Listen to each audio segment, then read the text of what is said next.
Good evening and welcome to the work session of July 8th, 2025.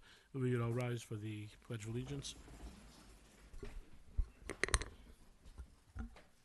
Commissioner McGannon, would you lead us? I pledge allegiance to the flag of the United States of America and to the republic for which it stands, one nation, under God, indivisible, with liberty and justice for all. And if we could remain standing for a moment of silence as we remember the victims in these horrible torrential floods in Texas, and pray for those families and for peace and for everything that they've been through.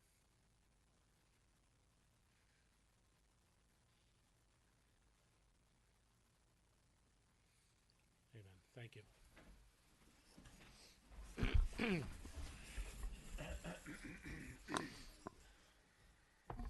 All right, quick introductions. Good evening, Diana Quast, Town Clerk. Good evening, Lieutenant Howitt, Councilwoman. Supervisor Ed Leichterman. Sergio Esposito, Deputy Supervisor. Patrick Murphy, Councilman. Susan Siegel, Councilwoman. Adam Rodriguez, Town Attorney.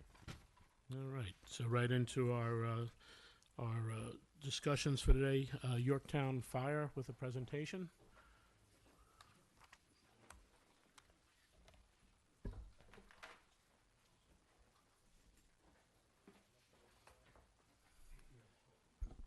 Good evening. I'll start talking while the important people get set up.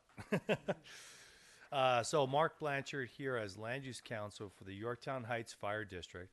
We're here just to give the town board a very brief presentation on the firehouse headquarters replacement project. It is not a match square footage for square footage, but it's an exact match when it comes to the public policy and the purpose behind the demolition and reconstruction. The new structure is to house apparatus, it's to hold meetings, and to provide training. Exactly what's happening here now. It's just simply that as the apparatus has grown, it has rendered, unfortunately, the current site obsolete. So this is a presentation to show you, that's a picture of the new rendering of what the new house will look like. It's going in the exact footprint, a little larger, of course, but it'll be in the exact footprint. We're demoing the existing and then building on top of it. So without any further ado from me, I'll bring up Dave Klaus, the commissioner, who will lead you through his presentation. Thank you. Good evening. Thank you for letting us appear before you tonight. I don't want to bang into the microphone, so. Yeah, so as Mark said, we've been looking at this project for quite a long time, trying to figure out. We looked at how to expand the firehouse, how to accommodate new apparatus. The apparatus over the years has gotten bigger. The demands have gotten bigger, actually. We have our chiefs here.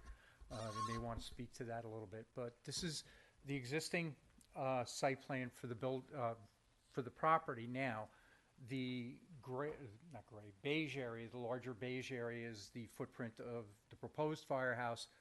The shaded in area is the footprint of the existing firehouse. We're moving the firehouse back about 8 to 10 feet, and then we're expanding it. The modern day apparatus just does not fit. We actually, due to emissions regulations, the needs of what we need the apparatus for, you can't buy new apparatus that will fit in this house. This is an expanded view of the existing firehouse. As you can see, it still lines up with the intersection. It's probably about 20 feet wider. I don't remember how much deeper it is. It's probably about 30 or 40 feet deeper. As you saw in the other photo, is the existing firehouse. It's a 4-bay firehouse. It'll still remain a 4-bay.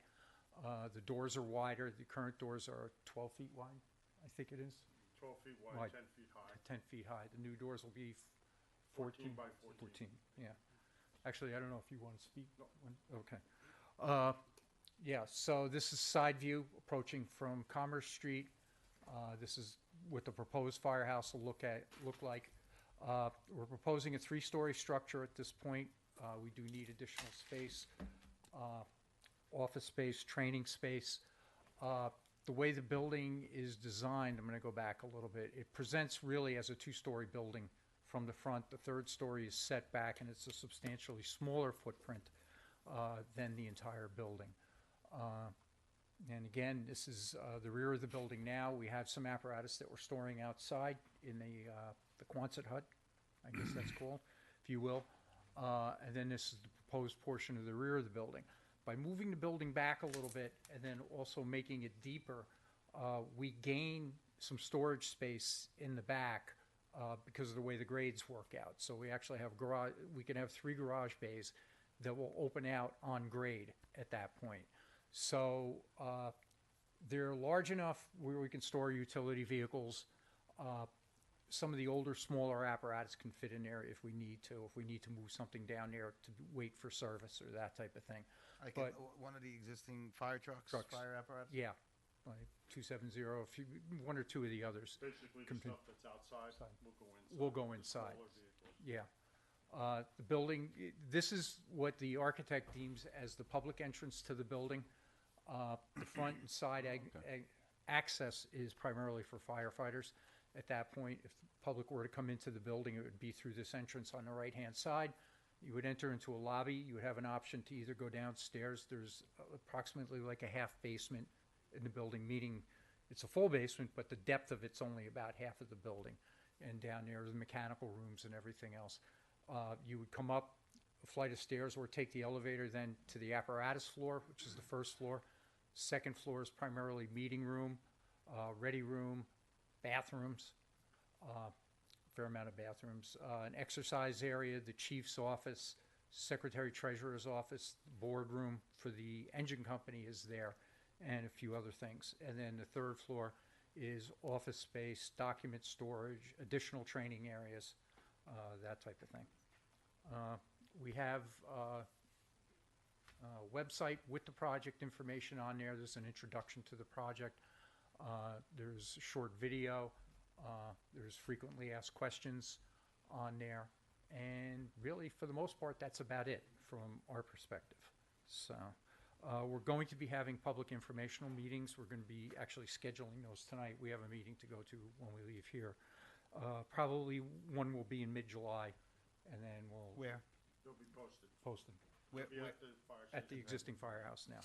you left the part about that, even though you're going deeper into the property, you're getting rid of the barn, if I Yes, remember. yeah. If I recall, so Yes. that's going to really compensate for Yeah, if it you, being longer, right? yeah. If you look, sorry. Looks beautiful. Yeah, it's just fantastic. Looks Yeah, beautiful. it doesn't, okay, yeah. No, I Yeah. just remember that, I picked Yeah, up the on that barn's from coming last out, time we had because it. if you look at, between the combination of the square footage of the barn and the existing firehouse, we're expanding by about 5,000 square feet. Even you add with it all 3 up and floors, yeah, subtract. but we're getting so much more functional space at that point, so, Yeah, well, you need to do this, so. yeah. It's 75, almost a 75-year-old Yeah, you building. I was just about to ask you, how old's that Yeah. building now? Served the town well. 75. Yeah, we got our money's worth. So, do you have anything else you want to add? No? Okay. Chiefs, anything to add? No. All right. Well, I know that you guys, through the meetings, have been evaluating our needs, and it seems like over the last couple of years, this has been the biggest issue: is the size of the apparatus. Yeah. I think. You have no control of. Right. No, exactly. But but we do have the needs, and it's the work that you guys do, especially as a volunteer company, and making sure we know what we're looking for, know what our audit needs to be, and make sure that we serve the town well is commendable. We basically consider this a generational project.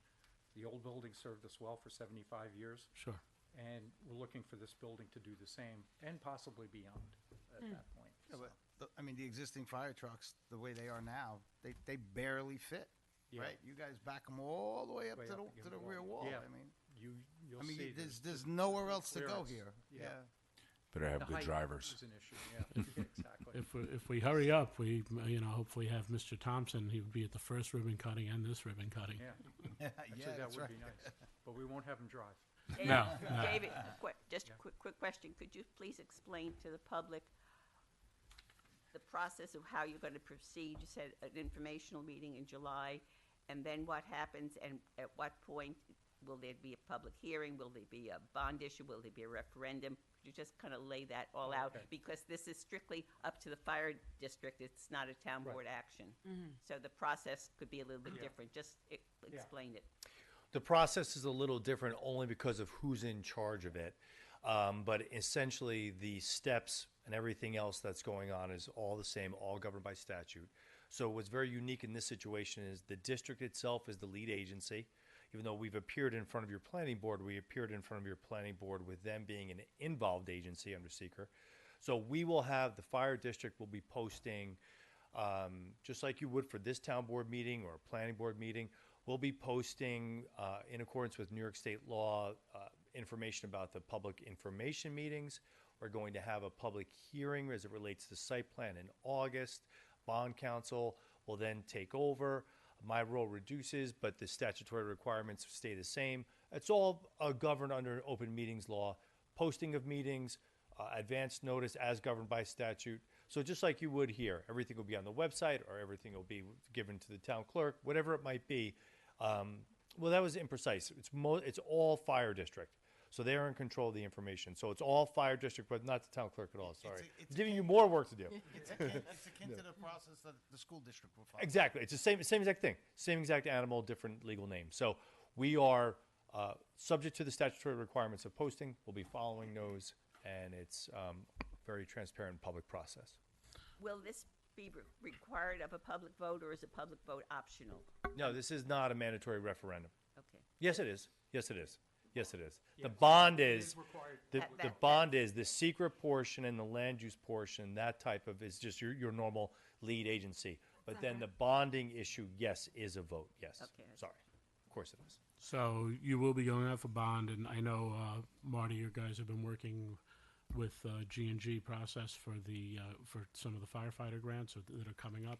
We're always looking for grants. Yeah. Absolutely. I've spoken with Jay, and I think he said he's reached out, and he should be reaching out again. We're all the time.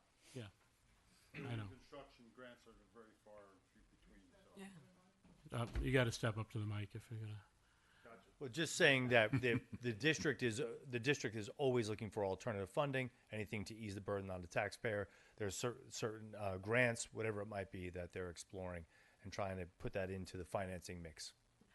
Another thing, having lived in the Yorktown Heights Fire District, now I'm in the Mohegan Fire District, I have a feeling that many residents don't know which district they're in, right?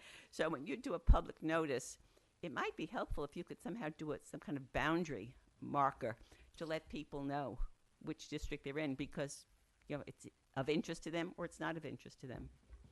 We could take that under consideration, I try to just- make that clear on the website. Yeah, or something. I think there's some murky line. I don't even know. Well, it says it on your tax bill, but we could also see if we could supplement that, make Many it people clear. don't even get a tax bill because they pay through their bank. They have no All right, well, we idea. could see what we could do And for with- that. With mutual support, we would tend to get trucks from both fire districts, which is a good the point. wonderful system that we do have here. So just, That's a good point. Yeah. Thank you. Gentlemen, thank you so much for the work on this. I know it's been a Yes. lot, and appreciate it very much. Thanks, everyone. Thanks, Mark. You did a great job. Bye, Mark. Climate Smart Communities Task Force. Are you alone, Sarah? Wow. They left you here alone. That's okay. It's not that sunny out, that's why. Sunny on our slides here. Oh, speaking of sunny and weather, I will, just so people know, if you're down in the Pines Bridge Road area by the Ossining border, down off 134, there will be power outages as they get power restored. There was a microburst that went through down there. A lot of trees down. Con Edison's been working with our highway department, and they will have to cut some power to get the lines out of the trees and then restore it as quick as possible. So, thank you. All yours, Sarah. All right. Well, I guess I'm representing the Climate Smart Community Task Force tonight. We are a 5-member advisory committee to the town board. Next slide, Diana. And I will say that when we spoke about the solar law, I don't think that you guys had received the information in time for your meeting, so they had the meeting afterwards, and that's why Sarah's here today to sort of brief us as a whole. Yep. So we got together to discuss it and come to consensus recommendations. Mhm. So basically, the Climate Smart Community Task Force is charged with helping Yorktown cut our greenhouse gas emissions, control our energy costs, and keep our initiatives aligned with the New York State CLCPA, which requires 70% renewable electricity by 2030, and it's coming up. So our position is that large-scale solar is an indispensable tool to help us achieve that target. And we'll go into more detail, but at a high level, what we want to focus on are the setbacks, the height limits, fencing, the landscaping, giving assignment to the planning board, or continuing the assignment to the planning board, providing first rights to community solar and the electricity that's generated to our Yorktown residents and to the town, and to continue to allow large-scale solar in residential zones. Next slide. So just not going to go into detail, but we all know that the climate continues to warm and our greenhouse gases continue to increase. So we do need to make the shift away from fossil fuels to clean, renewable sources. And, you know, I know that there's been concern expressed about what do we do at the end of life with solar panels. Number one, our current law does mandate a bond for decommissioning. But number two, we did look into what the options are to, at end of life, end of service life, recycle the solar panels. And there's been a lot of improvement. Industry has sponsored a lot of research in this. And so we highlighted two companies, Solar Cycle and We Recycle Solar, that specialize in panel recycling and pulling all of the materials out of those panels and recycling them, keeping them here in the U.S. and in good use. And, you know, our conclusion is that the positive climate impact more than offsets any end of service life concerns at the end. I'll pause or I'll keep going, however you want to. Keep going. Okay, great. And then from a residents' concern standpoint, obviously our homeowners are upset with their increasing utility bills, and solar is a way for us to provide an option by being able to enroll in community solar. You know, residents can save up to 10% on their bills. And right now, people try to sign up for solar, but they wait and wait and wait because there just isn't any capacity out there for people to sign up for the community solar. So we want to provide some opportunities for our residents. Obviously, some residents are concerned with their property values and the visual impacts, but we believe that properly sited, we can mitigate those. And we recommend that require the screening to be fully established before construction of any panels begins. And then with respect to open space and loss of trees, which is another concern that has been raised many times, we do appreciate that there should be some limits, and that we do need to protect and preserve open space. We'll go to the next slide. So essentially, we ended up with 5 suggestions, 5 recommendations.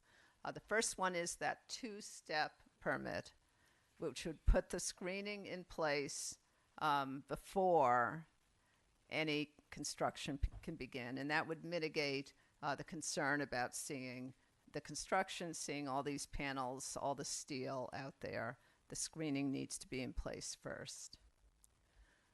Number 2, we recommend reasonable pacing rather than a complete prohibition. And that could be a way to limit based on whatever criteria we want to assign, and I'd look to Mr. Rodriguez to let us know, what we can or can't do. But looking at what the benefit is to the town, maybe it's a lottery system, maybe it's planning board determination, but limiting the number of farms that can be put in place within a year, for example. Number 3, the recycling of the panels at the end of life, and perhaps looking at how the technology is improving. So we thought perhaps looking at it every 5 years to just see if there are any updates needed to the law, needed to the bond requirements, etc. And we highlighted some of the companies that do that recycling.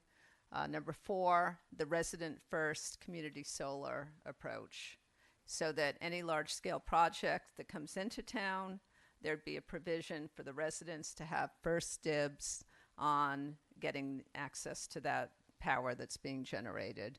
We did run that by Sustainable Westchester just to make sure that that's permissible, and they didn't see any problem with that.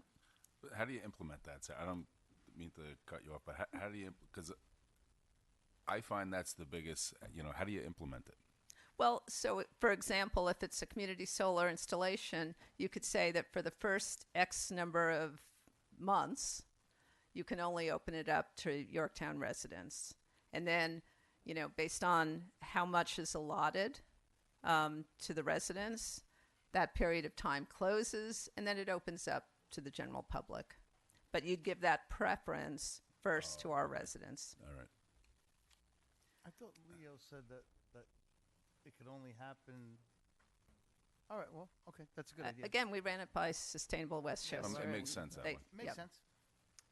And then we could also do a similar situation in terms of the town getting early access to the power that's generated. Because again, while we're exploring rooftop solar, for example, we know that's only going to offset a small amount of, our town's usage. And so again, requiring that the developer, say in our suggestion, we said 10% of what they produce would be available to the town to use directly. So those were the kind of 5 basic suggestions, recommendations that we came up with. Any questions, comments? I have some questions. Yep.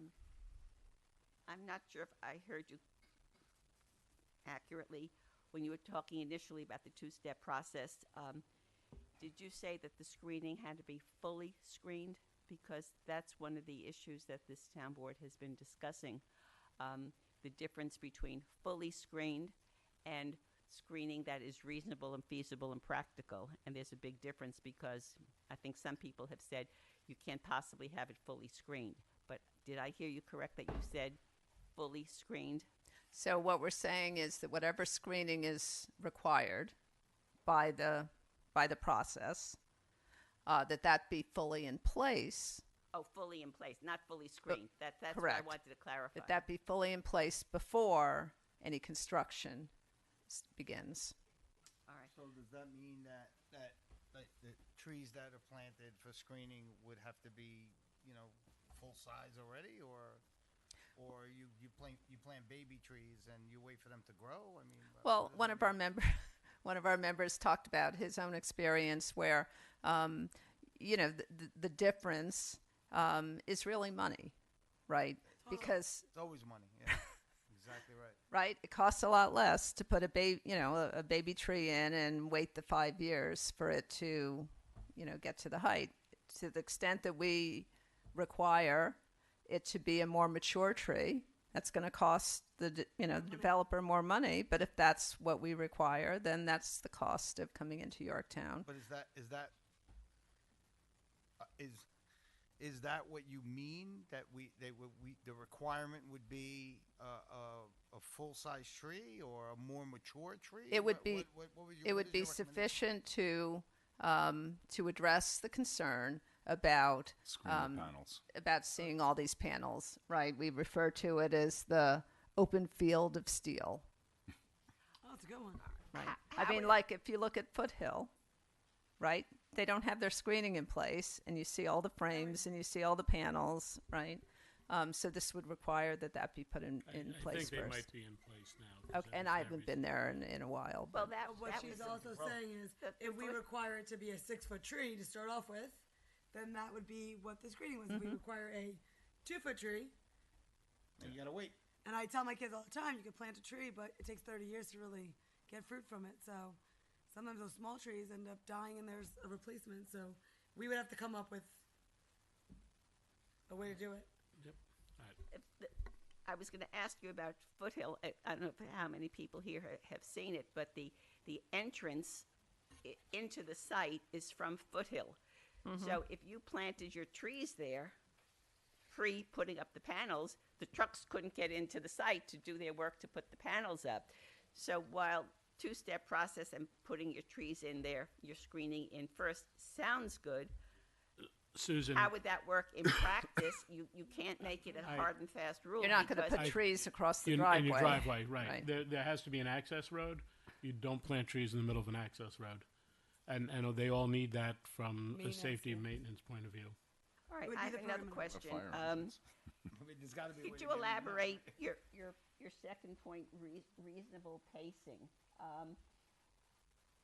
So the suggestion is that we don't fully prohibit, that we limit the pace and consider like one a year, one every 2 years, a lottery system, which is part of, I think part of the reason that we're back here is that we've spoken about a prohibition, we've spoken about maybe grandfathering, we've spoken about allowance with different with different regulations that we have now that make it much much more stringent and make it 150 or 200 foot setbacks, less space being used, less No, trees that's being cut different down. from the reasonable pacing. Well, no, I That's understand two that, but separate issues. the pacing is because of the fact, I think that, and I was at the meeting and Sarah's aware, we've had the conversation, there's a lot of discourse on the board as to what is the true solution, because it's very complex. What are our energy needs? What are they going to be? What is the use? What is it good to the town? And then what is the effect for the people around it? What is the effect for the landowners? So, there's a very delicate balance, and what they're saying is you can pace it, not like we had 2 or 3 going in a single year, and make sure that, hey, this is the pace we're moving at. If you don't like it, find another location. Kind of like to slow down a proliferation, I think. Well, is I'm your just, point on that. that's an interesting legal question. I would defer to Adam. Could the town say that we could only have 1 a year or 2 a year? What happens when I'm the third applicant? No, I'd have to look into that.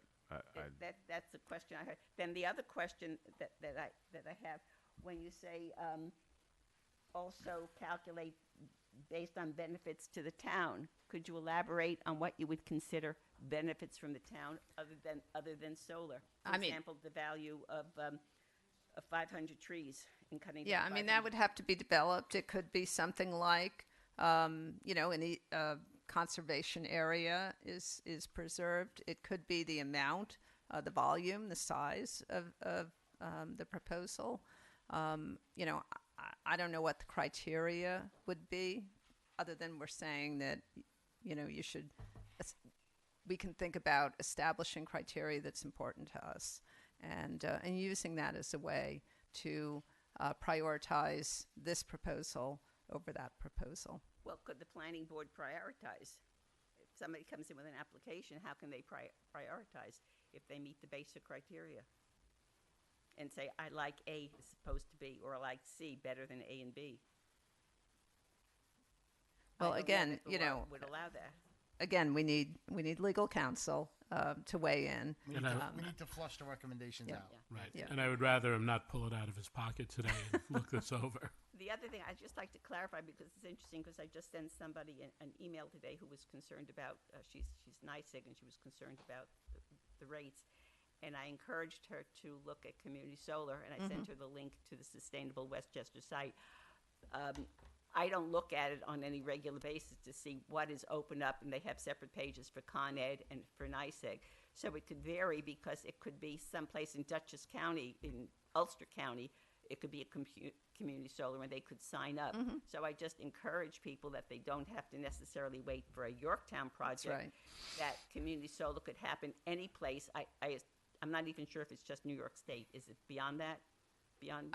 I believe it's just New York State, but don't quote me on Right. it. So But I that- know that when they do come online, they tend to go very quickly because there is such a pent-up demand. I think there's a 2-year waiting list, with Sustainable Westchester, of residents here in Yorktown that have been waiting to get into a community solar program. Well, they also have other options too. I remember we had a presentation here when Supervisor Slater was here, and with Leo, it was you could opt in to purchase your electricity through a renewable source, or they could provide you electricity through the standard channels.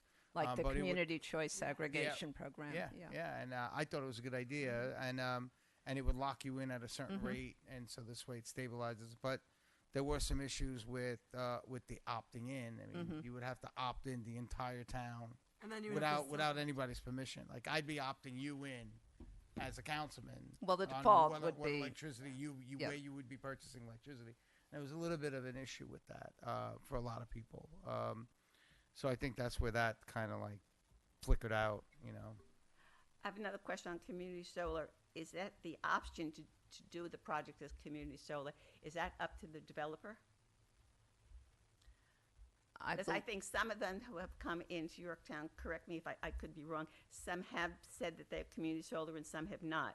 So if it's an option for the developer, is that something that the town could require in the law because it's being sold to the town board to allow solar as a benefit to the residents? Right, and I think that's where we were going with it, that we would prefer and we would prioritize a community solar Prioritize. installation, right? The law can't prioritize.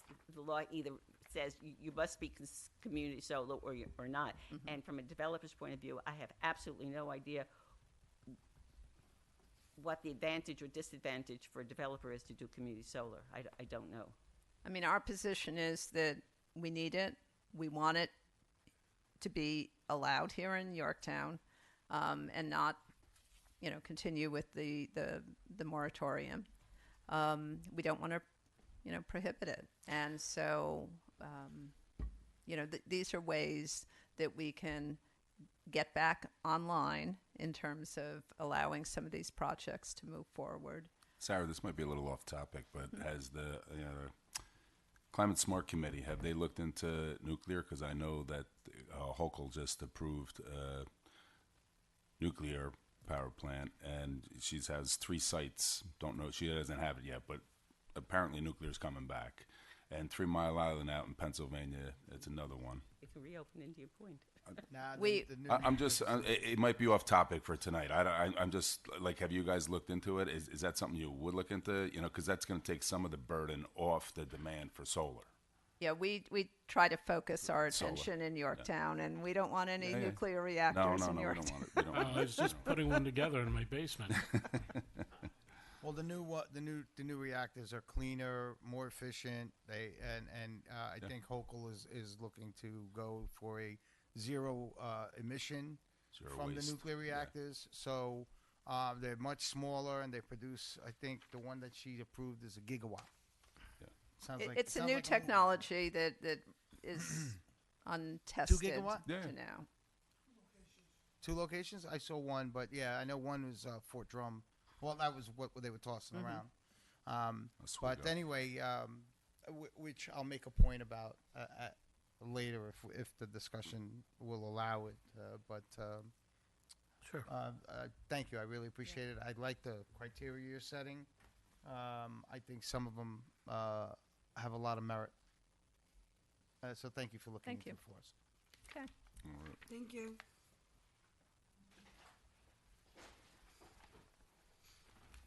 All right, so, if any of you want to talk individually about this tonight or later on, I think it's important that we try to figure out exactly which way we're going to move. Adam, I'll have some questions for you for legal that I'd like to sit down and talk with you about by the end of the week. Well, don't we have something on the table? We had a public hearing in May on a local law that said it was a ban. So That it is would correct. seem that the next step for the town board would be to decide yay or nay on that. Right, but I think I still think there's some information that people would like to flesh out. That's one of the reasons we asked Climate Smart to come in. It's our job to weigh everything and not make snap decisions and base them on that. And I know this one isn't snap. We've been looking at it, but there's a lot of there are a lot of different facets for us to look at and make sure we get it right. So the last time we spoke about it, we did put up for a ban.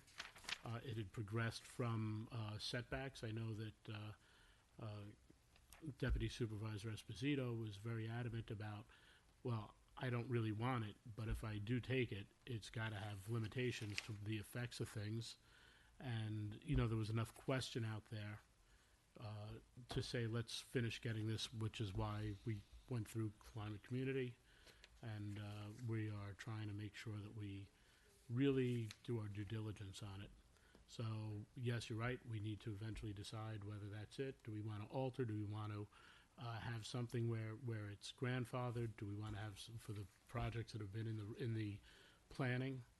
And we need to really make our decisions. But Wouldn't that come after we make a decision if you want to talk about these other options, as setbacks and so forth, and grandfathering? Well, we've wouldn't already that come had- after there was a vote to a vote on the ban? If there's a vote on the ban, that ends it. If there's not, if the vote rejects the ban, then we have to go back to the drawing board and craft a totally new law. I would like, that's some of my questions for council, based on if there's a grandfather, if there's a ban, and if there's a grandfather, is that something that we don't have to have in that initial vote? There are a couple things that I'd like to get some clarification on. I think that I think the ban law was clear that there would be no grandfathering. That was clear in the law. So, once again, I'd like to get some information from council. I would like to really get all the information, and then we could come back. If that's a path that needs to go, we'll go that way. But One other point, since we had, and I'm sure that the Conservation Board, I assume that they did a memo for the May 20th hearing. I don't have it with me. I don't remember what they said. But since we have given, after the hearing, a chance for Climate Smart community to talk, we've got two advisory groups who are at opposite ends, on this. And I think if we heard from one and gave them time in a meeting like this, then we owe it to the Conservation Board, which presents the other, not up there anymore, the benefits to the town, to give them, to help all of us decide how we want to proceed. we could ask them to come in. I have no problem with that. Let's do it. So, all right. Let us move on then to 3766 Foothill Street for Plotkin for a SWIP. We have anyone here?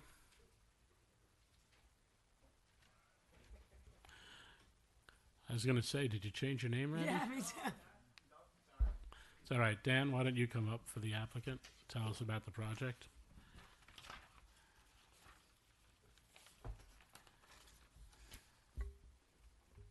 Good evening.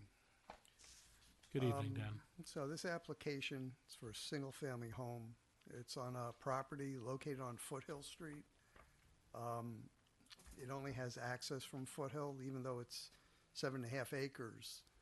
They don't have access to Eleanor, which is the portion of the property which is high and dry.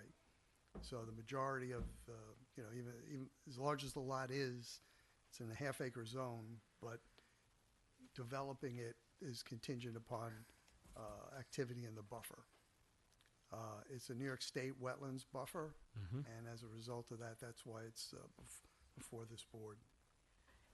Dan, what percentage of it says here on the EAF that it's in the buffer, what percentage of the house is in the buffer? Is it all 100%? Stand by while I look. to me, there's a difference between encroaching on a buffer, 10%, 15%, or 80, 90, 100%. I couldn't tell from the map. It was very, Yeah, it's a little busy, the map. yeah, it was very small. I couldn't tell. You see it easier on the second sheet. But it is in the buffer.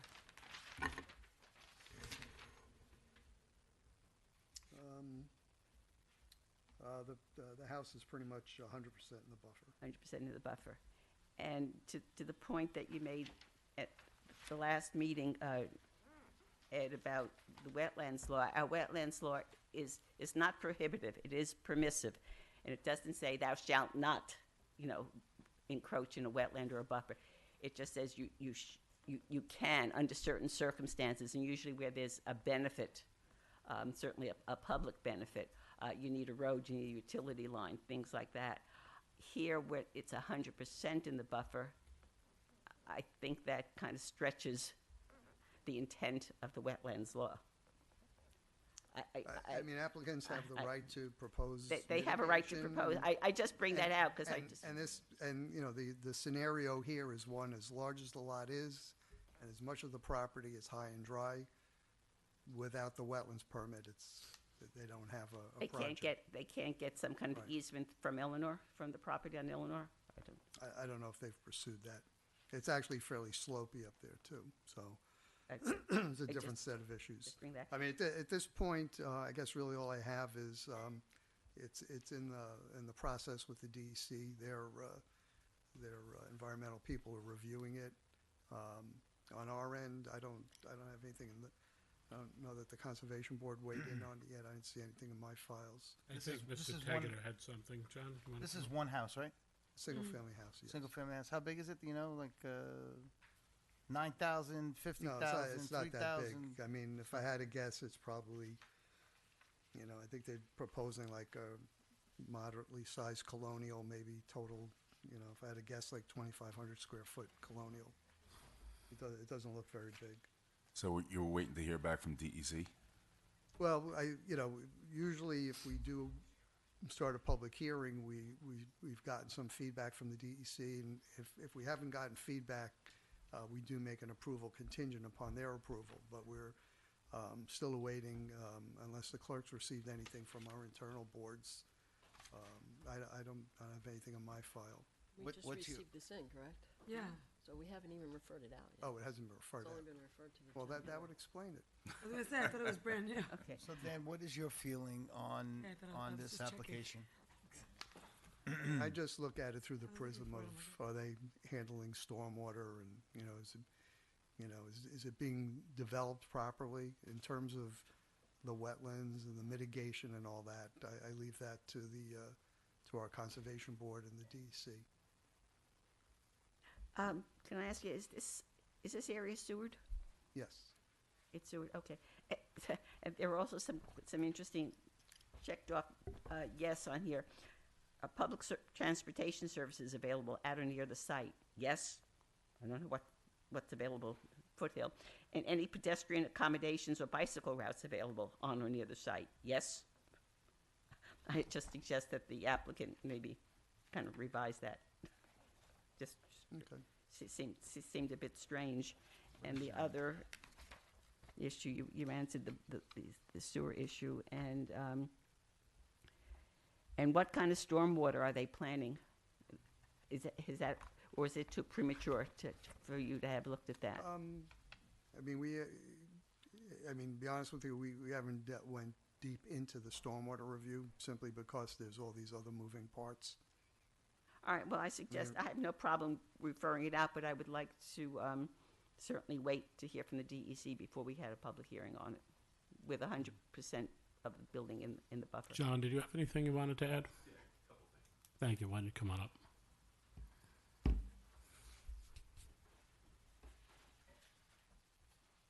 So I know this is not referred to, so I came tonight in the interest of time. The wetland law is permissive, but it does encourage and maybe to some extent require to show avoidance, and I'm not sure that's shown here. So I think you can improve the wetland and buffer impacts here by moving this house forward. Its position right now is 54.5 feet from its front lot line, where 40 is required. So you have room to move it forward, which brings the backyard forward, which brings everything forward, which reduces the disturbance. And I think at the least you should have a alternative layout that shows that with the difference in impacts. And I think you should probably, at this juncture, start with that before you do the referral. So when it gets to, for instance, the Conservation Board, they're looking at the two issues. It doesn't come back to you when it's ready, or you think it's ready for public hearing, and you now have things such as this to move it out of the buffer, Sure. which is pretty basic. And in your estimation, your best guess, just looking at it from 20,000 feet, if they did do that and shifted the house forward a little bit, you're saying there would be considerably less, moderately less impacts? I would say considerably less, because you get maybe half of the house or a third of the house out of the buffer, Wetlands. which means everything pulls back from there. So you're going to save 15 feet. I mean, if you just No, I take get you, I this get and go like this, you're going to save 15 feet of the buffer, and back down there, close to the flood line, the perennial stream, and the wetlands, you'll be further from it and have some better protection, possibly. I You may want to wish- delve into a little bit of what's happening out there in terms of functional value.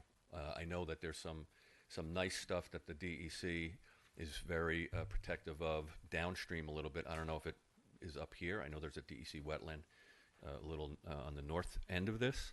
I don't know if the stream is a DEC protected stream or not, but I didn't get that far into the materials. Unfortunately, with the applicant not being here. I can't ask. Yeah, so Dan, do you have information on the applicant that you could get them these comments? Yes. Thank you. So are you suggesting, John, that I mean, I that can put we them in ask- writing for you if you want. ask the applicant to possibly modify the plan even before it's referred out? Yes. Yes. Yes, Well, okay. I Move think the so. house 14 Yeah, feet okay. closer. Well, why get to the public hearing and then say, well, maybe you should modify it? you Even- know? It would even save before them that- 3 before we months of even time refer- up Save front. before some we- time for them, for you, and everyone else, hopefully. fine. So we'll get that Thank you, word. John. Thank you. All right. Yeah, just one more point, and that is, you sort of have two different wetlands going on here. You have a swamp kind of area, and then you also have a water course, which is the Mohegan Outlet. Which is a defined water course as opposed to a wetland, Okay. even though it's a wetland by definition. Right. All right, so I'll get that information to the applicant, and so we're going to wait then to refer it out until they. I think that's probably a good idea. It would save them a few months On the conversation. rather than having it come down the line and then them saying, I want to see it again with this. Because we already know someone in planning thinks it should be looked at that way. So I'm sure it'll be recommended. All right, we'll pass that along. Thanks, Dan. And I love the idea of putting that all in writing. All right, so before we get into all the resolutions, there's one in particular. I asked, actually, Yvonne asked if we would like her to come. There's one for the library for a memorandum of understanding between the John C. Hart Memorial Library and the town of Yorktown. As the libraries are actually their own taxing districts and follow specific laws that are set up through New York State Education, I believe. Board of Regents, thank you. Why don't you come up, Yvonne? I wanted her to just give an overview to the board, so when we get to the vote on it, we're fine. Kathy, you coming up with her, or you're just throwing her to the wolves? You need moral support, Kath. Good evening, everybody. Yvonne Check, Library Director. The item that's on the agenda, and this is Kathy Ritchie, our Library Board President. How are you? Good evening. What's on the agenda is a memorandum of understanding, and the purpose of it is to clarify some of the overlapping responsibilities, because we are not a typical town department. We are actually chartered, as Supervisor Lechterman said, under the Board of Regents, and as such, we have we have a governing library board of trustees who have fiduciary responsibility, and there is an entire set of laws that govern how libraries are structured. And we are structured as a municipal library. We were given our charter in 1920, and you can be given your charter in the state of New York in one of 4 different designations. We are designated as a municipal library, and that means that we get our funding from the municipality, and then from then on, it's actually the library board of trustees' responsibility to make sure that we're spending our money responsibly and that they have oversight. But we work very closely with the town, and we have a very good relationship because in the interest of saving, of being efficient for the taxpayers, we don't have separate accounts payable and separate payroll and all of that, because that wouldn't make sense. So we share a lot of services, and so that creates some ambiguity about who we're replying to and who we're responding to and who and who gets to sign documents. So the state library says that the library board signs some documents, and municipal law says that Supervisor Lachterman signs some documents. And so the idea came to eliminate some of the ambiguity for us to create this memorandum of understanding so that going forward we could clarify all of these points that where there's overlap. And so we brought in the we have a county system in New York, and so the libraries in Westchester all report through the Westchester Library System up to the state. And so the executive director for the library system sat down with Supervisor Lachterman and with our comptroller and with us, and we kind of itemized some things about who's responsible for what. And so we thought to put this together into a memorandum of understanding so that there's some continuity going forward, so that we don't have to continue to ask the same questions as years go by. And that's what's in front of you today. Yeah, our concern was that we're not all going to be here forever, and that in the years to come we would like a document to exist that would make things easier for your board, our board, to get their work done and not have to kind of reinvent the wheel over and over again.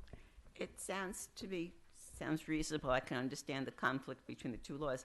Can you cite a specific example of where this ambiguity has created an issue, and what's something that we have done in the past, let's say, year or two, that would be different based on what you have drafted in this MOA? I wouldn't say create an issue in the sense that we always end up, like I said, we have a very strong relationship, so we always end up just discussing things and sorting it out. But where it comes to signing documents, for example, we get a lot of funding from New York State through the New York State construction grants specifically for libraries. And so those grants have to be signed by either our library board president, or they can designate the library director to sign those documents. But municipal law says that Supervisor Lachterman is the only one that can sign those documents. But for grant documents, the library board of trustees is responsible. So the state only wants their signature. So that's where we start to get into some areas of conflict, or just a gray area, which law is governing in those cases. So that's an example of sort of a question mark we had that we were trying to resolve through this document. Does that clarify? Totally makes sense. Yeah. Did Janelle get a chance to input? I didn't get anything.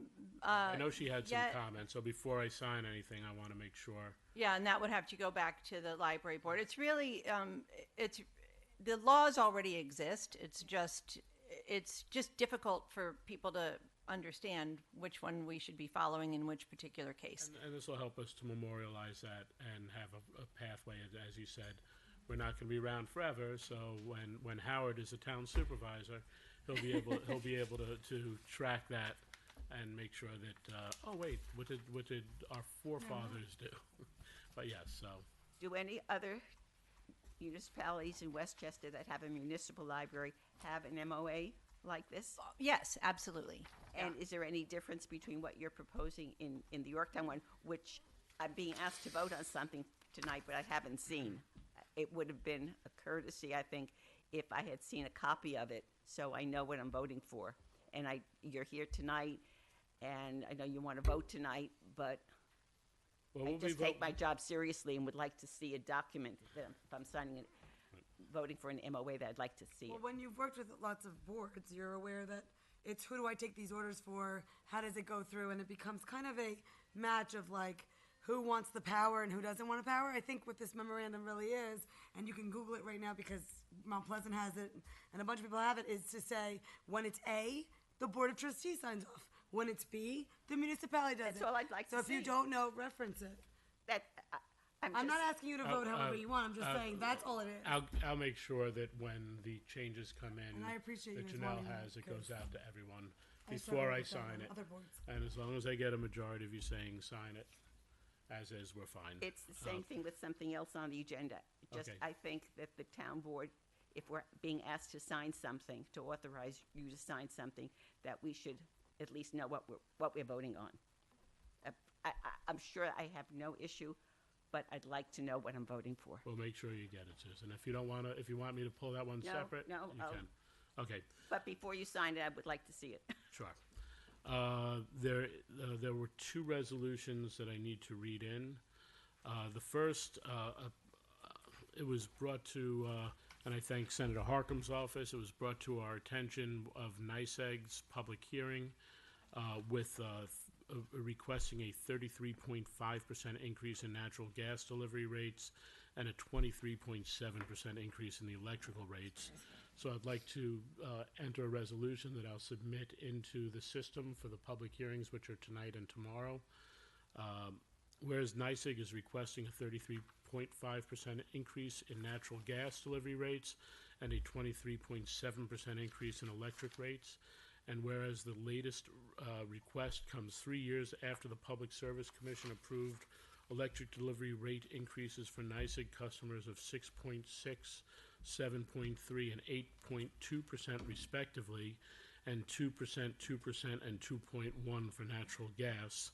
Whereas we find it unfortunate that the Public Service Commission is presented with this request at a time when the public has absorbed increases for the delivery and supply of electricity that have been compounded by the untimely decommissioning of Indian Point, unplanned supply constraints, and geopolitical events. And whereas requests for increase do not consider rising costs and affordability of electricity production and delivery, which has already placed an enormous burden on our seniors, residents, and businesses within our community. And be it resolved, the town of Yorktown urges the Public Service Commission to reject the significant increases proposed by NICEAG. Can I have a motion on that? I'll make that motion. Second. All in favor? Aye. Adam, could you please get that to the clerk for me? Sure. What happens when you decrease supply and increase demand? Yes. The second one comes out of our closed session, where Chief Noble came in. Excuse me. Be resolved that Christopher Rabasco is hereby appointed police officer in the town of Yorktown, effective July 14th, 2025, to be paid $69,000 annually. Be it resolved contingent upon a successful completion of a medical and psychological examination. Be it further resolved that this appointment is subject to a probationary period of not less than 12 nor more than 52 weeks, commencing on the first date of appointment on July 14th, 2025. Can I have a- Motion. Second. All in favor? Aye. Aye. Congratulations, Christopher. Christopher is a Yorktown Mohegan. product. Yorktown Mohegan Lake Mohegan product? Lake, I think. Okay. Parents still live here, coming up from NYPD, about 3 years completed down there. Welcome aboard, Christopher. Let's make sure. Yes, and we should have a few more of these coming, so, with our recent retirements. All right, we'll get into the rest of our resolutions. Resolution authorize the Building and Maintenance Department to reject the bids for plumbing service for the town of Yorktown. I have a question on that. Yes. Again, this is just for informational purposes. I don't know what the bids were, why they're being rejected. So I'm being asked to vote to reject the bids, but I haven't even seen the bids. Were there no bids, or were the bids too high? I would like to know why I'm being asked to vote to. I believe there was 3 bids that were received, and that's up to the department head. You'd have to ask him. Well, I believe they were high, and I believe there's also a bid we could piggyback on from the discussions I've had with Phil. One of them actually bid and has the one we could piggyback on, and they were higher for us than they were for them. Well, all I'm saying, and there's another bid here for, it's rejecting a bid for in the highway department for stone and gravel. It would be helpful if the town board members had, well, maybe the others don't want the information, but I would like to know why we're rejecting it. And if you just submitted that, in fact, I had been asking for some bid information that we got last week. I'm still waiting to get the information about the bids. And I just think that this should be made available to all of us before we're asked to vote on something. I'm sure. I mean, I defer to a department head, Right. you know, and the department head's suggestions if they want to reject the bids. But I would like to know why I'm voting for something. Understood. And by the way, Chris Velasco is from Yorktown High School. Ah, you were wrong. There you go. I was wrong. Wow. What was that, Sergio? I was wrong. All right. From the Comptroller's Office, authorize the Comptroller to pay Jacob Tussle the cash value of unused time as of his date of resignation, as enumerated below, and also transfer funds for the purpose of the payout of resignation as enumerated below. You know, really good guy, Jacob. Good luck to you, and we wish you well. He left us for a county position, and really, really great employee. So good luck to you.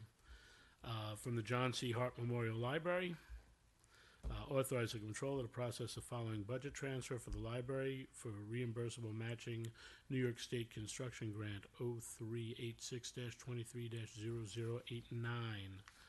Okay, and that was to expand the Storytime room with the work in 2023 to renovate the library community room as well. Well, the last piece of it. Authorize the supervisor to sign a memorandum of understanding between the John C. Hart Memorial Library and the town of Yorktown from the superintendent of highways. And he would have been here, actually. He and I talked today to go over the bid stuff, but he is out on tree cutting right now. So apparently our town clerk complained that she might not be able to get home. Authorize the superintendent of highway to award the bid for the street and traffic sign bid to National Highway Products. Be it further resolved that the contract is to begin on August 1st, 2025 and terminate on July 31st, 2026, and the town should have the option to extend this contract at the same price for 2 consecutive one-year terms of 26-27 and 27-28. Authorize the superintendent of highways to award the bid for traffic light maintenance for the town of Yorktown to New York Con Corporation as the sole bidder. And that will be from August 15th, 2025, terminate August 14th, 2026. Town shall have the option to extend at the same price for 2 consecutive one-year terms. Authorize the superintendent of highways to award the bid for streetlight maintenance and repair services for the town to Hanover Electric. And here they have the breakdown. Hanover Electric, hourly rate of $115. New York Con Corp hourly rate $290. maybe we shouldn't say that. Mike might be looking Yeah, at Mike Jack's might. prices. Thanks for everything you do, Mike. So they were the most responsive bidder. Be it further resolved, contract will begin August 15th, 2025 and terminate August 14th, 2026. The town shall have the option to extend this contract at the same price for 2 times for 2 additional 1-year terms. Authorize the highway department to reject and rebid the stone, gravel, and concrete material bid for the highway department. Yeah, they rebid it. Yep. Was it rejected because the bids are too high, or were there no bids? I did not ask him, to be honest with you, Susan. He just said that he needed it rebid. From the office of the personnel manager, appoint Dominic Falcone to the civil service title laborer, job class code 0425-05. And this is for civilian police maintenance, taking Jacob Tussel's place. And that Dominic will report to work at the police department on July 9th, 2025. And this date will be used as his first date of appointment. And he'll be on probation period not less than 12, nor more than 52 weeks, commencing on the first date of appointment of July 9th, 2025. Accept the resignation letter received from Kayla Homa. Good luck to you, Kayla. She worked in our engineering department, recently married and going into the family business. Can I have motions on those? Motion. Second. All in favor? Aye. All right. I got a problem with the next one, Ed. Yeah, so do I. My wife's It's going to wonder what 8:45. happened. That I'm home at 8:40. 8:45. Motion to adjourn. I'll make that motion. Second. All in favor? Aye. Thank you, Yorktown. Have a Good great night. night.